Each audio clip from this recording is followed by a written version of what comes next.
परिवार के लोग आज सभी खुश हैं क्योंकि अदिति को आज बच्चा हुआ है। बुआ, मौसी, ताऊ, मामा सभी लोग एक नन्ही सी प्यारी सी जान के साथ खेल रहे हैं। पर इन सभी की मुस्कुराहट के पीछे हमारा राहुल अलग ही सोच में डूबा है, जो 9 महीने के उस सफर को याद कर रहा है जिसे वो अभी तय करके एक नई दुनिया में आया है।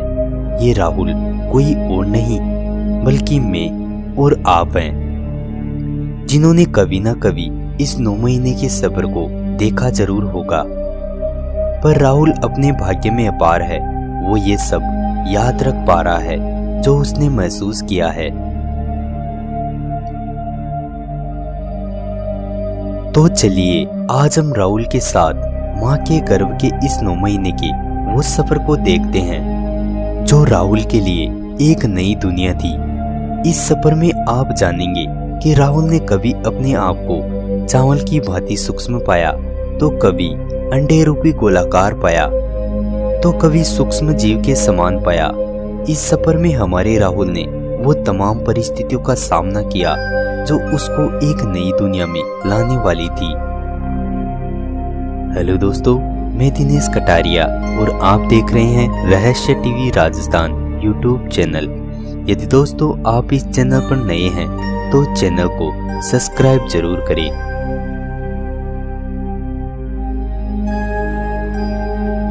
शुक्राणु गर्भाशय में रिलीज होते हैं और शुरुआत होती है एक नई जिंदगी की। यहाँ बाकी के दिनों में शुक्राणु महिला के गर्भाशय में प्रवेश नहीं कर पाते क्योंकि इन दिनों महिला के गर्भाशय को म्यूकस नाम का एक पदार्थ प्रोटेक्ट करता है, जो एक चिपचिपा पदार्थ होता है जो इन शुक्राणुओं को अंदर जाने से रोकता है और शुक्राणु वहीं खत्म हो जाते हैं। परंतु आज ये म्यूकस एक तरल पदार्थ बन चुका है जो इन शुक्राणुओं को अपने साथ अंदर ले जाने वाला है। यहाँ ये शुक्राणु एक नहीं बल्कि कई करोड़ों हैं।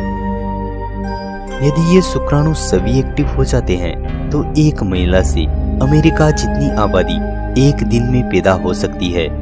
परंतु कुदरत और प्रकृति हर चीज को पहले से व्यवस्थित रखती है। इन शुक्राणुओं में जो सबसे ताकतवर है वही महिला गर्भाशय में जा पाएंगे, बाकी सब बाहरी खत्म हो जाते हैं। यहाँ ये शुक्राणु कुछ ही तादाद में अंदर तक आ पाए हैं, पर ये क्या महिला बॉडी में स्थित व्हाइट सेल्स इन पर हमला बोल रही है और बहुत से शुक्राणुओं को खत्म कर चुकी है। दरअसल व्हाइट सेल्स इनको बाहरी बैक्टीरिया समझकर हमला बोल रही है। अब इन शुक्राणुओं की संख्या नाम मात्र रह चुकी है, परंतु अभी तक ये महिला के अंडाणुओं तक नहीं पहुंचे हैं। यहाँ पहुंचने के लिए इनको 1 सप्ताह से भी अधिक का समय लगने वाला है, क्योंकि यहाँ पहुंचते समय ये शुक्राणु काफी थक चुके हैं और महिला फैलोपियन ट्यूब में ही बाकी के 7 दिन रहने वाले हैं। अब महिला बॉडी के पास 7 दिन का समय है किसी एक शुक्राणु को चुनने का और उसे अंडे में प्रवेश करने का और सबसे बेहतरीन प्रजाति को जन्म देने का। अब बात करते हैं कि अंडे क्या होते हैं। तो अंडे यहाँ एक नहीं बल्कि कई हजारों हैं जो महिला के गर्भाशय की ओवरी में दोनों तरफ स्थित रहते हैं। परंतु इनमें से 200 से 300 अंडे ही ऐसे हैं जो परिपक्व हैं, जो एक नए सेल्स को विकसित कर सकते हैं। परंतु ये सभी रिलीज नहीं होते। अधिकतर अंडे महिला मासिक धर्म के दौरान ही ब्लीडिंग के साथ खत्म हो जाते हैं। यहाँ ओवरी से एक बाहर निकल रहा है और इसके साथ कुछ केमिकल्स भी निकल रहे हैं जो फैलोपियन ट्यूब को संकेत देते हैं। यहाँ ये प्रोसेस होने तक ब्लड सेल्स तेजी से मूव होती है और अंडे को फैलोपियन ट्यूब की तरफ मूव करती है। अंडा अब फैलोपियन ट्यूब में आ चुका है और जो शुक्राणु थक चुके थे वो फिर से एक्टिव हो गए हैं और वो तेजी से अंडे में प्रवेश करने की कोशिश कर रहे हैं। परंतु यहाँ सिर्फ एक शुक्राणु ही अंडे में प्रवेश कर पाता है, क्योंकि इसके प्रवेश के बाद एग अपने आप को प्रोटेक्ट करता है और जो बाकी के शुक्राणु है वो बाहर चिपके हुए हैं, उन्हें वहीं खत्म कर देता है। यदि यहाँ गलती से कोई और शुक्राणु अंडे में चला जाता है तो अंडा वहीं खत्म हो जाएगा और ये प्रोसेस यहीं खत्म हो जाएगी। परंतु प्रकृति और कुदरत ने यह सब पहले से ही निर्धारित किया है किसी बेस्ट को चुनने का। फैलोपियन ट्यूब में स्थिर रहने के लिए ये अंडा केमिकल से चिपक जाता है ताकि ये अपरिपक्व की स्थिति में बाहर न निकल जाए। अब बाकी का सफर ये शुक्राणु इस अंडे में रहकर पूरा करने वाला है। शुक्राणु अपने साथ 23 क्रोमोसोम को भी साथ लाया है और ठीक यही प्रक्रिया महिला एग के साथ भी होती है और महिला एग में भी 23 क्रोमोसोम हैं। यहाँ हम समझने के लिए इसको इस तरह देखते हैं कि ये क्रोमोसोम क्या होते हैं। सरल भाषा में समझने के लिए ये क्रोमोसोम एक धागे जैसे रेशे होते हैं जो बच्चे का रंग रूप, लंबाई, कद और भी बहुत सी जेनेटिक प्रोसेस को निर्धारित करते हैं। यदि यहाँ महिला के अक्ष से पुरुष का अक्ष क्रोमोसोम मिलता है तो लड़की का होना निर्धारित होता है। यदि महिला अक्ष क्रोमोसोम से पुरुष वाई क्रोमोसोम का मिलन होता है तो लड़के का जन्म होता है। पर इन दोनों का मिलन किसी भी प्रोसेस पर निर्भर नहीं होता। ये मिलन कुदरत पहले से तय करती है। इन क्रोमोसोम का मिलन होता है और शुरुआत होती है एक नई जिंदगी की। यहाँ इन क्रोमोसोम के मिलन पर तय हो चुका है कि हमारे राहुल का रंग कैसा होगा, उसका आकार कैसा होगा और भी बहुत सी बातें जो राहुल के जन्म से पहले ही निर्धारित हो चुकी है। अब यहाँ इन अंडों में मौजूद ये सेल्स कई तरह से डिवाइड होते हैं, पहले 1 से 2 में और फिर 2 से 4 में, और ये प्रक्रिया बढ़ती जाती है। ऐसा होना आसान नहीं है क्योंकि ये सफर जब शुरू होता है तब बहुत सी परिस्थितियों को इन सेल्स को देखना होता है। इसीलिए ये प्रोसेस अधिकतर तभी खत्म हो जाती है जब महिला को इसके बारे में ज्ञात भी ना हो। पर यहाँ ये प्रोसेस पूरी होने वाली है और एक नए भ्रूण को विकसित करने वाली है। अब ये अंडा ना रहकर एक नया जीव बन चुका है जो एक नई सिमिलर प्रजाति को विकसित कर रहा है। अब तक ये अंडा फैलोपियन ट्यूब में रहकर ये सफर तय कर रहा था, परंतु इतने अधिक लंबे अंतराल तक अब ये महिला के गर्भाशय की उस जगह आ जाता है जिसके लिए इसको विकसित किया गया था। और साथ में महिला के गर्भाशय में केमिकल्स की दौड़ शुरू हो जाती है जो मासिक धर्म यानी कि पीरियड्स को आने को रोकती है। ऐसा होना जरूरी है। यदि महिला को इस स्थिति में पीरियड आते हैं तो ये एग ब्लडिंग के साथ बाहर निकल जाता है। खैर ये प्रकृति का अपना नियम है जो एक माँ को वरदान स्वरूप मिला हुआ है।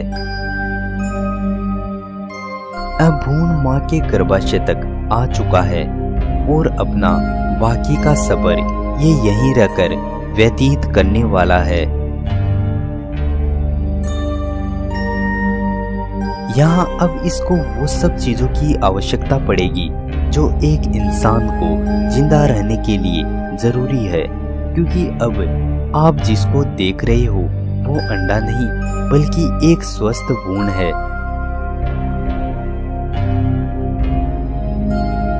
भ्रूण माँ के गर्भाशय के योग शेक में स्थिर रहकर अपनी व्यवस्थाएं स्थापित करता है।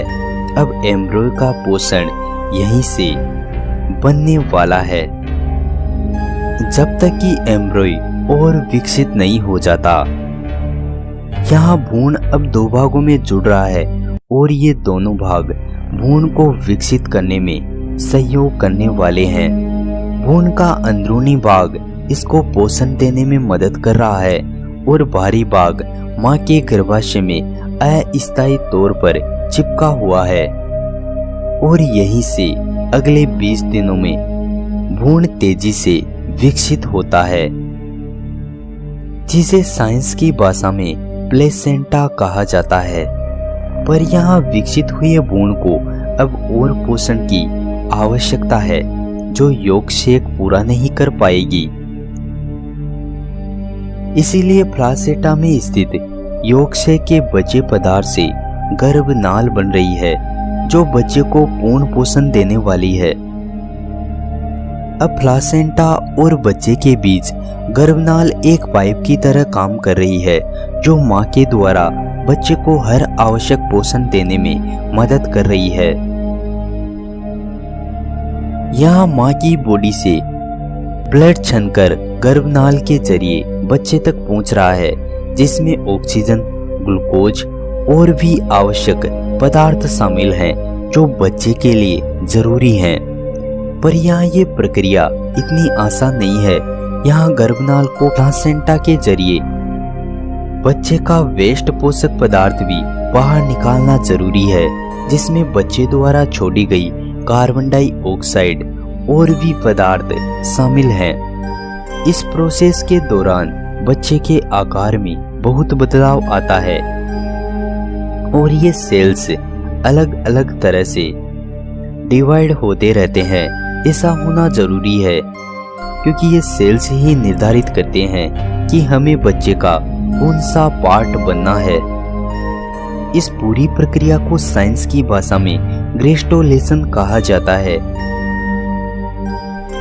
3 हफ्तों के बदलाव के फलस्वरूप अब बच्चे में एक छोटा दिल भी विकसित हो चुका है। पर अभी तक इसको देखने पर हम इंसानी बच्चा समझने में भूल कर बैठेंगे। खैर, समय बीत रहा है और अब बच्चे का चेहरा भी हमें दिखाई दे रहा है। अब सही मायने में हम इसकी पहचान कर सकते हैं। अब कुछ हफ्तों तक बच्चा माँ के गर्भ के साथ विकसित हो रहा है और प्लासेंटा के जरिए माँ के 1% पोषण को ग्रहण कर रहा है।